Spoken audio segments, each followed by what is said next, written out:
Friends, आज हम इस वीडियो में करेंगे पीसीएस 2015 के साइंस के साथ रिलेटेड क्वेश्चंस। तो जिनका स्टडी में गैप है और या जो आर्ट्स बैकग्राउंड से है, हर एक क्वेश्चन को मैं अच्छे से एक्सप्लेन करूंगी कि आपको भी समझ आ जाए। तो चलो शुरू करते हैं। 2 क्वेश्चंस हैं वो थे एटॉमिक स्ट्रक्चर से, टॉपिक जनरली था आइसोटॉप्स। तो इसे सबसे पहले हमें पता होना चाहिए कि हम किसी एटम को कैसे रिप्रेजेंट करते हैं। कोई भी एटम अगर ए है तो जो नीचे लिखा हुआ है वो उसका एटॉमिक नंबर है, जो ऊपर लिखा हुआ है वो उसका मास नंबर है। अगर किसी एटम का एटॉमिक नंबर 7 है तो मींस एटॉमिक नंबर 7 मींस उसमें नंबर ऑफ प्रोटॉन्स भी 7 है और नंबर ऑफ इलेक्ट्रॉन्स भी 7 है, तभी हमारा एटम क्या है, न्यूट्रल होता है। तो दोनों चीजें 7 है। मास नंबर उसका क्या है, जो ऊपर लिखा हुआ है 14। अगर हमें नंबर ऑफ न्यूट्रॉन्स निकालने हो तो हम कैसे निकालेंगे, number of neutrons mass number minus atomic number, 14 minus 7 7। Isotopes की जनरली आप डेफिनेशन समझ लीजिए। आइसोटॉप्स वो होते हैं जिनका एटॉमिक नंबर सेम हो और उसका मास नंबर क्या हो, डिफरेंट हो। उसी टाइप से एक और टर्म होती है आइसोबार्स। आइसोबार्स का मतलब होता है जिनका एटॉमिक नंबर डिफरेंट होता है। इससे उल्टा हो जाता है, अगर आपको एक चीज याद है तो दूसरी खुद खुद आ जाएगी। एटॉमिक नंबर जो क्या है, डिफरेंट हो, बट मास नंबर जो हो सेम हो। और थर्ड में टर्म आती है आइसोटोन्स। आइसोटोन्स वो होते हैं जिनका नंबर ऑफ न्यूट्रॉन सेम हो। तो ये दोनों क्वेश्चन सिर्फ इतने से कंसेप्ट से ही आपके पीसीएस के क्लियर अच्छे से आप इन्हें अटेम्प्ट कर सकते हो। तो क्वेश्चन है isotopes are the atoms of same element with different number of. तो पूछा है आइसोटॉप्स होते हैं वो सेम एलिमेंट के विद नंबर ऑफ, उनमें से डिफरेंट क्या होता है। तो आइसोटॉप है तो एटॉमिक नंबर सेम है, मतलब नंबर ऑफ प्रोटॉन और इलेक्ट्रॉन्स क्या है, सेम है। पर नंबर ऑफ न्यूट्रॉन्स जो होते हैं वो आइसोटॉप्स के क्या होते हैं, डिफरेंट होते हैं। फॉर एग्जांपल ये दो आइसोटॉप्स हैं, हाइड्रोजन के दो आइसोटॉप्स हैं, deuterium and tritium. Atomic number same है, मास नंबर डिफरेंट है, तो आइसोटॉप्स हैं। इसमें नंबर ऑफ न्यूट्रॉन्स 1 है और इसमें नंबर ऑफ न्यूट्रॉन्स 2 है। तो आइसोटॉप्स कौन सी स्पीशीज होती हैं जिनमें न्यूट्रॉन्स क्या है, हमारे डिफरेंट है। सेकंड क्वेश्चन था हाइड्रोजन का आइसोटॉप दिया हुआ है और हीलियम एटम दिया हुआ है, पूछा है ये क्या है। तो इसमें हमें पता है ये न्यूक्लियर आइसोमर्स तो नहीं हो सकते। फिर है उसके बाद क्या ये आइसोटोन्स है। आइसोटोन्स वो होते हैं जिनके नंबर ऑफ न्यूट्रॉन्स क्या होते हैं, सेम होते हैं। तो हम नंबर ऑफ न्यूट्रॉन्स निकाल लेते हैं, 3 माइनस 1 2, 4 माइनस 2 2। तो ये दोनों आपस में क्या है, आइसोटोन्स। बहुत ही इजी क्वेश्चन थे, अगर आपको कंसेप्ट पता है तो आप इजीली अटेम्प्ट कर सकते हैं।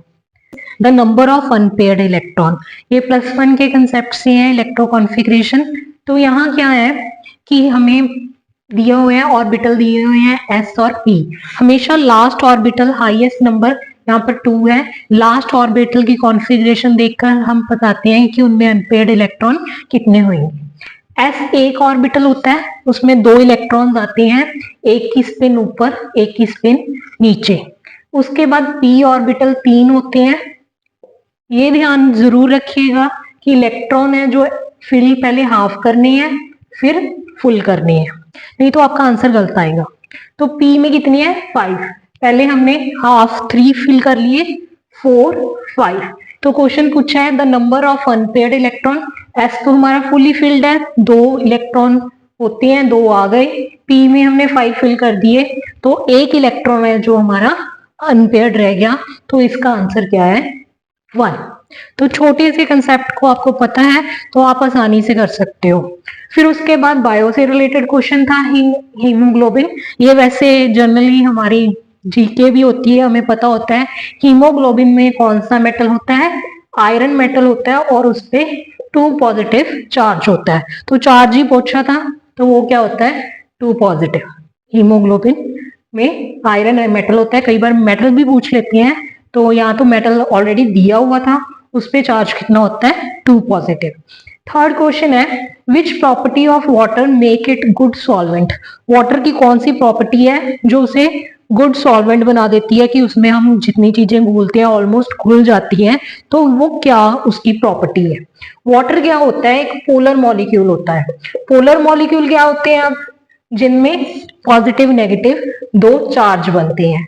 वो क्यों बनते हैं, क्योंकि हाइड्रोजन जो होता है और जो ऑक्सीजन होता है उससे ऐसे बॉन्ड बना होता है। ऑक्सीजन ज्यादा इलेक्ट्रोनेगेटिव एटम है तो उस पर slightly negative delta negative charge होता है और यहाँ पर डेल्टा पॉजिटिव चार्ज होता है। तो किसी भी हमारे कंपाउंड में अगर चार्जेस आ जाए तो हम उसे कहते हैं कि ये क्या बन गए, दो पोल्स बन गए। तो वाटर क्या होता है, पोलर सॉल्वेंट होता है।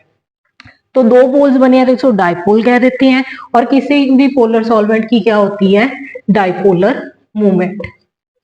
तो उन्होंने पूछा था कि वाटर है वो गुड सॉल्वेंट क्यों है, क्योंकि इसका बॉइलिंग पॉइंट हाई है, हाई डाइपोल मूवमेंट है। तो इसका आंसर था क्योंकि इसकी हाई डाइपोल मूवमेंट है। तो पोलर सॉल्वेंट ही वो होते हैं। अब इसमें कौन से सॉल्वेंट हैं, अगर कोई और हमारे यहाँ कंपाउंड पूछ लिया जाए कौन सा कंपाउंड इसमें सॉल्युबल होगा, वो ही कंपाउंड इसमें सॉल्युबल होगा जिसका खुद का नेचर पोलर होगा। फॉर एग्जांपल हमारा नमक है Na पॉजिटिव Cl नेगेटिव, तो वो ही इसमें क्या होगा, सॉल्युबल होगा। दो तरह के कंपाउंड होते हैं जब भी सॉल्युबिलिटी पर क्वेश्चन आए, एक पोलर और एक नॉन पोलर। पोलर पोलर में सॉल्युबल होगा और नॉन पोलर में सॉल्युबल होगा। organ of human body which collects carbohydrates in form of glycogen is। तो ह्यूमन बॉडी का ऑर्गन पूछा था, बायो से रिलेटेड क्वेश्चन था ये। आपको 10th के 6th चैप्टर लाइफ प्रोसेसेस में मिल जाएगा। तो उसमें काफी टाइप के क्वेश्चन हैं। आप एसिड्स के बारे में, पेट में कौन सा एसिड होता है, ये क्वेश्चन जनरली पूछे जाते हैं। तो ग्लाइकोजन में कार्बोहाइड्रेट्स को एज ए ग्लाइकोजन कौन स्टोर करता है, तो फर्स्ट ऑप्शन था इंटेस्टाइन, जिसे हम हिंदी में छोटी आंद्र या बड़ी आंद्र बोल देते हैं हिंदी और पंजाबी में। ये हमें भोजन के पाचन में हेल्प करते हैं। स्टमक ओवरऑल हम बोल देते हैं। पैनक्रियाज है जो वो अनदर शुगर लेवल या उसके फंक्शन अलग होते हैं। तो फोर्थ ऑप्शन है जो लीवर, वो इसका क्या था, करेक्ट आंसर था। तो कई बार आप जब बायो के क्वेश्चन आए तो ऑप्शन कैंसिल आउट करके भी आंसर पता कर सकते हैं। फिर क्वेश्चन था X ray do not show the phenomena of. X rays हैं जो वो इलेक्ट्रोमैग्नेटिक वेव्स होती हैं, और इलेक्ट्रोमैग्नेटिक वेव्स और भी कई होती हैं। वो पूरा एक टेबल होता है, radio waves, UV rays, microwaves, पूरी फ्रिक्वेंसी के हिसाब से एक टेबल होता है।